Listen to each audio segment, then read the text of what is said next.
Live NFL trivia every Wednesday night on Twitch at 9 p.m. Eastern. Come show off your football knowledge for a chance to win cash prizes. Check the link in the description to find out more. And now, on with our feature presentation. So I think it's safe to say that the opening Thursday of the college football season was unbelievable. While you had a fair number of games on the schedule, there were two that every football fan was watching and keeping an eye on. And there were two games that were receiving national attention. First, you had the backyard brawl between Pitt and West Virginia. The fact that we waited over a decade to bring back this rivalry is criminal, because this is a game that absolutely should be played every year. The first backyard brawl since 2011 lived up to the hype and then some, because this was a back and forth affair that Pitt won 38-31 after scoring 2 touchdowns in 30 seconds, with the last one being a thrilling pick six. And then you had the Big Ten meeting between Penn State and Purdue, where Penn State, after trailing 31-28 with a minute left, scored the game-winning touchdown after driving down the field and won it 35-31. Yes, Purdue made some highly questionable choices with their management of the clock and their refusal to run the ball in the fourth quarter even a little bit, but regardless, you had 2 great games to kick off the season. And because of this, it was very easy for other games that took place that night to slip under the radar. Let's be honest, with Pitt, West Virginia, and Penn State, Purdue being as good as they were and as hyped up as they were, unless you were a fan of any of the other teams playing, or you had money riding on any of those other games, you weren't watching them. You were watching one of those aforementioned games. You weren't watching UAB against Alabama A&M, or Arizona State against Northern Arizona, or any of the FBS against FCS battles. But if you were, then you might have witnessed some of the worst clock management ever. You missed a team have a potential golden opportunity to pull off that FCS upset over an FBS school, only to blow it by shooting themselves in the foot with a complete lack of composure, as though they had never practiced an end-of-game situation before. Because while the college football world was focused a few days ago on those 2 aforementioned games, here on Dumb Decisions, we're looking at a third game. It's time to go up to Illinois. For those who aren't watching this in the immediate aftermath of the game, here's a quick rundown of what the situation is. It's September 1st, 2022, and we have an FBS-FCS battle on our hands between 2 Illinois schools, as it's the Northern Illinois Huskies hosting the Eastern Illinois Panthers. Most of the time, in a battle between an FCS school and an FBS school, no one gives the FCS school much of a chance, and understandably so. There's definitely a talent gap, and there's a reason why the FBS schools often pay the FCS schools to come play in order to get a free win. And this was one of those times, as Northern Illinois entered this game as a whopping 35-point favorite. It's not too hard to see on paper why NIU was favored to win this one by 5 touchdowns.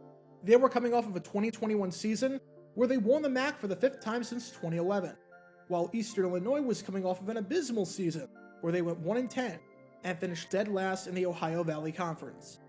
No one was giving the Panthers much of a chance in this one, and seeing how NIU jumped out to a 21-3 lead in the first half and led at 31-13 early in the fourth quarter, it seemed like the Huskies had this game under control. However, to Eastern Illinois' credit, they did not go down without a fight, and they were not just going to roll over and play dead. After the Huskies went up 31-13 to start off the fourth quarter, the Panthers drove down the field in 2 minutes, with the drive culminating in a 13-yard touchdown pass from Jonah O'Brien to Justin Thomas. That made the game 31-20. Eastern Illinois seemed to be back in this game. And even after a long drive by Northern Illinois that resulted in 3 points, when O'Brien threw his 3rd touchdown pass of the second half with 2 minutes left, with this one being an 8-yard pass to Jay Valley, all of a sudden, the Panthers were only down by 7 points. For a team that was projected to lose by 5 touchdowns, and for a team that won just 1 game all of last year, this was remarkable that they still had a shot.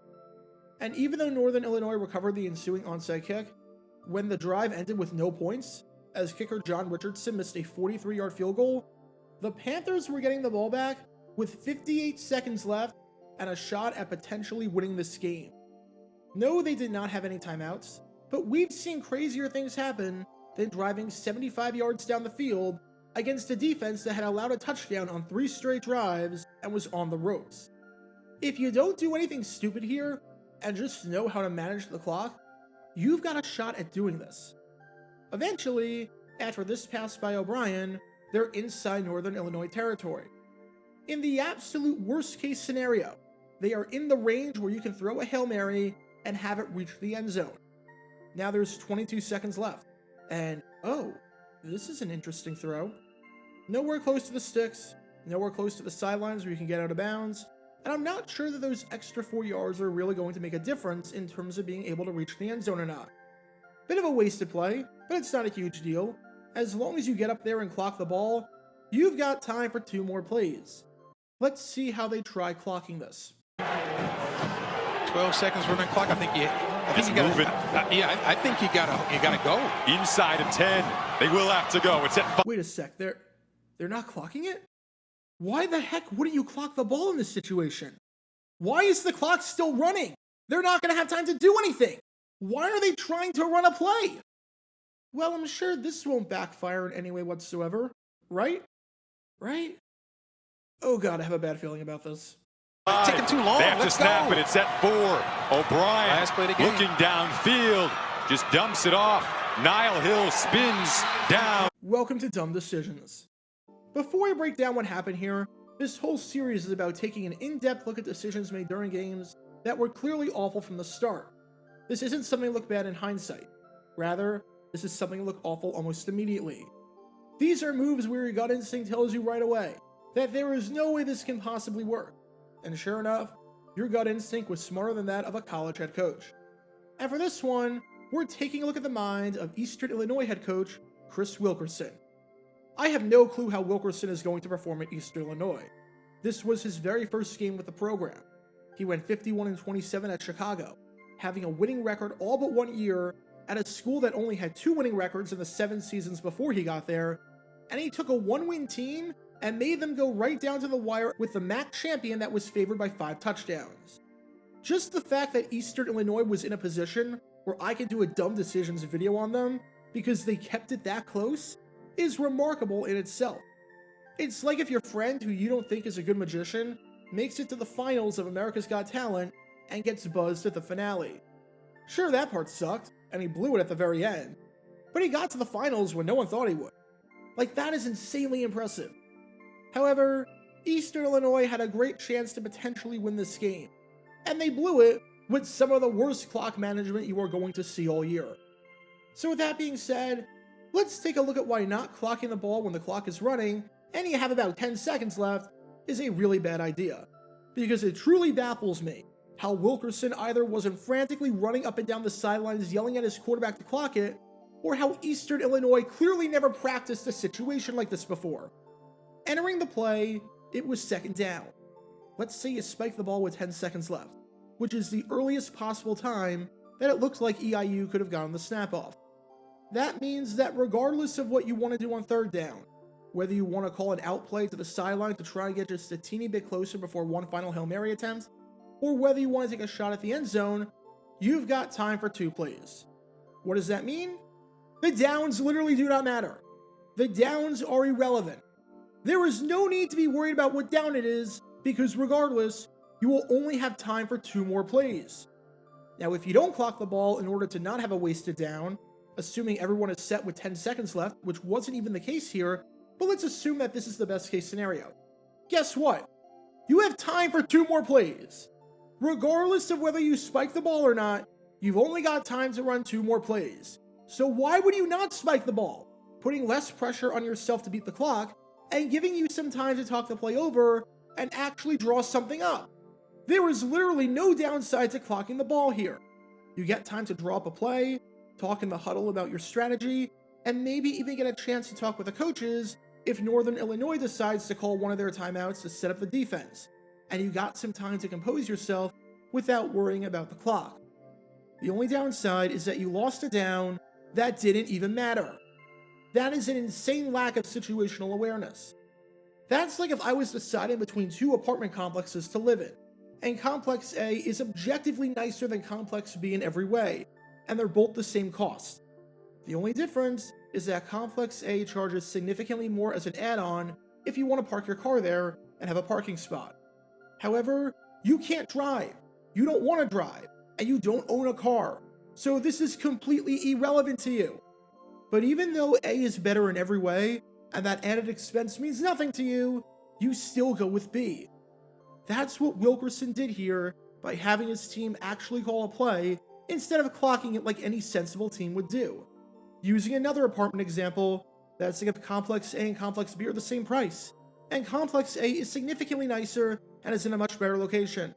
But Complex A charges way more than Complex B if you want to add a pet. However, you're allergic to dogs and cats, so you're never getting a pet, so this doesn't apply to you. If you go with Complex B, you're a moron.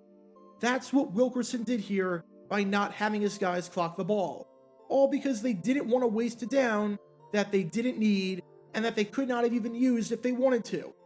If you want a football analogy and you're tired of the apartment analogies, that's like calling a QB sneak on 4th and inches with 2 seconds left in the game, down by 7, on the opponent's 10-yard line. Yeah, you'll get the first down, but what's the point? The down is irrelevant. The clock is the only thing that's relevant right now. And not only are you going to do that, but you're going to follow it up with that play? Yeah, let's talk about that play. What the heck was that? Not a shot to the end zone? An underneath throw to set up a lateral palooza play where there's no one in the vicinity of the receiver to even lateral the ball to? Might as well just give Northern Illinois the game, why don't you? I don't think I need to break down a whole lot why this play sucked. It's fairly self-explanatory, especially after taking that clock all the way down. Any normal and well-coached team in this situation would have spiked the ball on 2nd down, and then would have either taken shots to the end zone on 3rd and 4th down, or would have called one more short pass on 3rd down before taking a shot on 4th down, or would have tried a lateral play to make some magic happen. I can assure you, no coach is doing this. No coach in their right mind is letting the clock wind all the way down to 3 seconds, and then calling a play that isn't even a shot at the end zone. Everything about this was just so baffling, especially since this was the first game of the season, and especially since no one in their right mind thought Eastern Illinois would even be in this position where they could potentially tie or win it on the final play. You genuinely wonder if Eastern Illinois even practiced this situation, because I've truly never seen anything as poorly coached as this when it comes to an end-of-game situation. The lack of urgency, the lack of situational awareness, the awful play calls, literally everything about this just fell off on so many levels, and it definitely showed on tape. The truly sad part is just how close we came to potentially seeing David dethrone Goliath and see an FCS team potentially topple an FBS team. With some smarter clock management, it could have been done against all odds. It didn't have to be this way. And yet, Eastern Illinois, for as great of a job as they did to unexpectedly stay in this fight, completely blew it at the end of the day. So what do we learn from all this? Not every down is important. Sometimes, you're going to be in situations where certain stats and certain key components of the game do not matter, and you have to be able to recognize them. And if you are not going to clock it when the clock is running and time is not on your side, you better have something good prepared, and not wait another 10 seconds to snap the ball off before failing to come even close to meeting your objective and reaching the end zone. And if you're going to be making your head coaching debut at a school, it's probably not a good idea to leave everyone scratching their heads at literally the end of the very first game that you were in charge for. Because when all these elements are in play, you can't exactly be surprised when this play backfires. Talk about a dumb decision.